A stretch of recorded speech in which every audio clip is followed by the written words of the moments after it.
Check in hand debit, discount allowed debit to Deepak, ये entry होगा। ये एंट्री करनी पड़ेगी। ये 5,000 चेक आया, 200 रुपये का आपने डिस्काउंट दिया और 5200 रुपये दीपक से आपने लेने थे। तो 18 मार्च को तो ये एंट्री हो गई। अब 20 मार्च को देखो, कैश बुक में आ जाओ। 20 मार्च ये कैश बुक है। 20 मार्च को आपने यही चेक दीपक वाला बैंक में डाला। अब जब बैंक में जमा कराया तो 20 तारीख को कैश बुक में एंट्री होगा और डेबिट में, क्योंकि पैसा तो आ रहा है ना, पैसा आएगा डेबिट में। और 20 तारीख को जब यह एंट्री करोगे ना, तो 20 तारीख को यह एंट्री होगा टू चेक इन हैंड से। मैंने बताया था जब अगले दिन जमा कराते हैं तो फिर एंट्री कैश बुक में किससे होता है? कैश बुक में होता है चेक इन हैंड। 20 तारीख को टू चेक इन हैंड लिखेंगे। और हाँ, ये बैंक कॉलम में चेक बैंक में डाला है ना, कितने का चेक था? 5,000 का था, तो 5,000 बैंक कॉलम में आ जाएगा। ये देख लीजिएगा, हम लोगों ने ये कर दी एंट्री। 20 तारीख की एंट्री हो गई। चलते हैं फटाफट 22 तारीख की। 22 तारीख की एंट्री पढ़िएगा, बुक में पढ़िएगा। 22 तारीख को लिखा है कि हमने चंद्रा को चेक दिया। आपने दिया अब इस बार, अच्छा चेक आपने चंद्रा को दिया 2500 रुपये का। पहले बताओ, चेक आप दे रहे हो तो पैसा आपके पास से क्या हो रहा है? दे रहे हो तो जा रहा है ना। तो ये एंट्री कहाँ आएगी जो 22 तारीख की है? ये कैश बुक के क्रेडिट में, क्योंकि पैसा गया ना, आपने चेक दिया तो पैसा गया। किसको दिया? चंद्रा। तो ये एंट्री कैश बुक में कहाँ आएगी? क्रेडिट में। इधर क्रेडिट में आएगी ये, बाय चंद्रा के नाम से, बाय चंद्रा के नाम से। और आपने चेक दिया है, तो चेक दिया तो पैसा बैंक से निकलेगा ना, तो बैंक कॉलम में 2500 रुपये आएंगे बैंक। और आपने चेक चंद्रा को पता है कितने का दिया? 2500। और हाँ, उसमें आगे लिखा है 100 रुपये का डिस्काउंट रिसीव्ड हुआ। याद रखना, ये जो 100 रुपये का आपको डिस्काउंट रिसीव्ड हुआ है ना चंद्रा से, ये अलग है। चेक आपने उसे 2500 का दिया है, तो एंट्री बैंक में 2500 होगा। मैं आपको यहाँ करके दिखाता हूँ।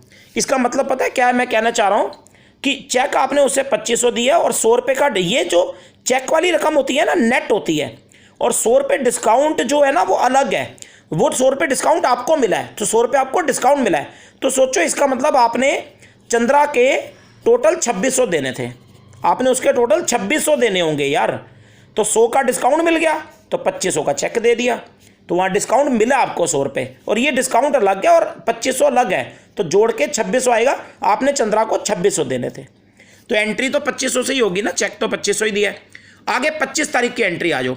25 मार्च को देखो क्या लिखा है बुक में, विड्रॉ फ्रॉम बैंक। फिर वही आ गई, बैंक से निकाला, लेकिन इस बार वहाँ पे लिखा है पर्सनल यूज़।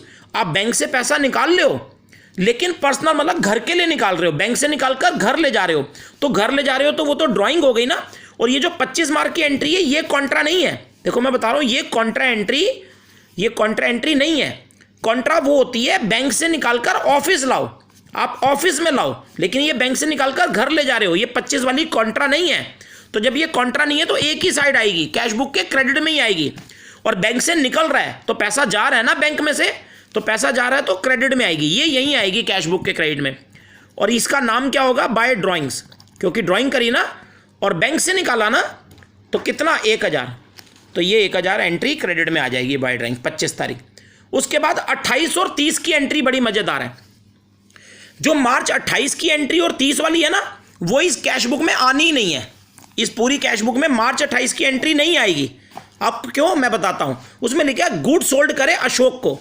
आपने गुड्स किसको बेचे? अशोक को बेचे, लेकिन उसमें अशोक का नाम है। उसमें ये क्या लिखा आपने कैश में बेचे हैं? गुड्स सोल्ड करे अशोक, तो नाम दिया तो मानेंगे वो गुड्स आपने उधार बेचे हैं। अशोक को आपने उधार क्रेडिट पर बेचे हैं, क्योंकि कहीं पे लिखा ही नहीं कैश में बेचे हैं, तो क्रेडिट मानेंगे क्रेडिट पर बेचे हैं। तो जब क्रेडिट पर बेचे हैं तो वो जो मार्च 28 की एंट्री है ना, वो तो एंट्री बेटा जी कैश वाली है ही नहीं, क्योंकि उसमें तो गुड्स आपने क्रेडिट पर बेचे हैं। और 30 वाली भी यही है, गुड्स खरीदे आपने चंदर से, बस नाम लिखा है चंदर से।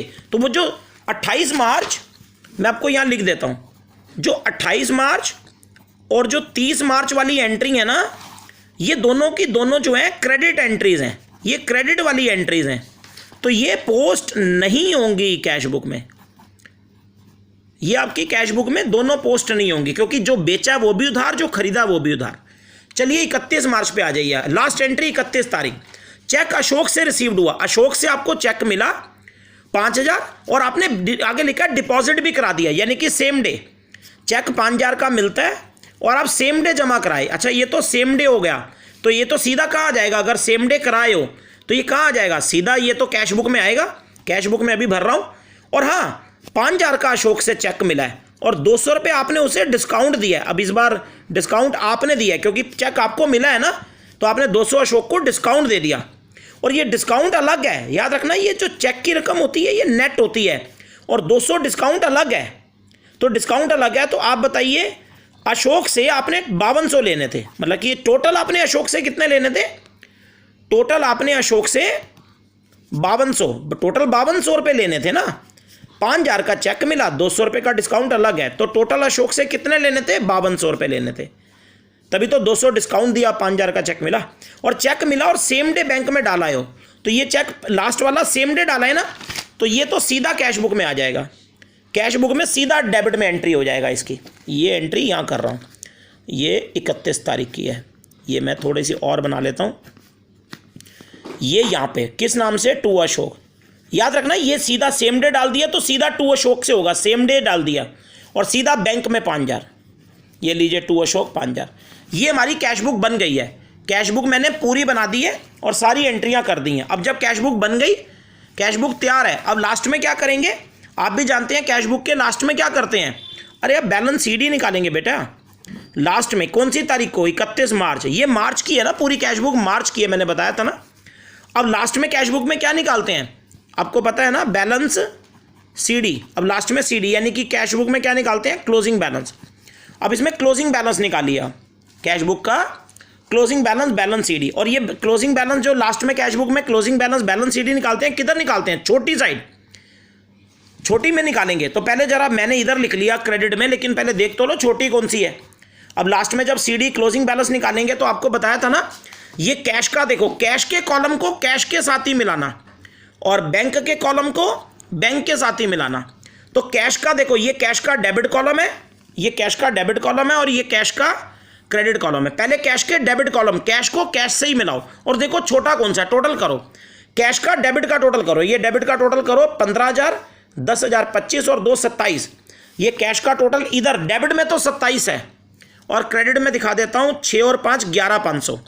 क्रेडिट में 11,500 है। तो अब बता दो 27,000 इधर है, तो कैश डेबिट बड़ी है, डेबिट साइड ज़्यादा है, कैश में डेबिट साइड ज़्यादा है और क्रेडिट छोटी है। तो बताओ कैश की क्रेडिट छोटी है तो क्रेडिट साइड में ही लिखेंगे बैलेंस सीडी के नाम से। किस नाम से? बैलेंस सीडी, क्लोजिंग बैलेंस, यही लिखते हैं ना। और कैश में लिखो, और कितना लिखेंगे? जितना दोनों में डिफरेंस है। तो इधर 27,000 है और इधर है 11,500, तो अंतर लगा लो कितना हुआ? 15,500। 15,500 का अंतर है दोनों में। कैश का डिफरेंस मैंने लिया 15। ये कैश का हमारा क्या आ गया? बैलेंस सीडी आ गया। और हाँ, जब बैलेंस सीडी आ जाए फिर नीचे टोटल कर देना, तो इधर भी टोटल 27 हो जाएगा और इधर भी 27 हो जाएगा। तो कैश दोनों तरफ बराबर हो जाएगा, टोटल बराबर। और बैंक का भी निकाल लो, बैंक का भी इधर का टोटल करो। ये बैंक का टोटल डेबिट है और ये बैंक का टोटल है क्रेडिट है। तो बैंक का भी देखो, ये टोटल देखो कितना है? 5,000, 5,000, 10,000 और 5 15 और 5 20 और 19। बैंक का मैंने इधर का टोटल करा 39,250 और बैंक का इधर का टोटल देखो 25, 35 और 2 55, इधर 55। बैंक भी यही छोटा है, बैंक में क्रेडिट छोटी है। अब बैंक में भी अगर क्रेडिट छोटी है ना, तो क्रेडिट छोटी है तो इधर ही लिखेंगे क्या? Balance CD. और बैलेंस सीडी एक ही बार लिखना, क्लोजिंग नाम सीडी एक ही बार लिखना। अब बैंक का भी इधर ही निकलेगा आंसर, बैंक का भी यही छोटी है तो बैंक का भी बैलेंस इधर ही निकलेगा। एक ही बार सीडी लिखा, उसी के सामने लिख देंगे।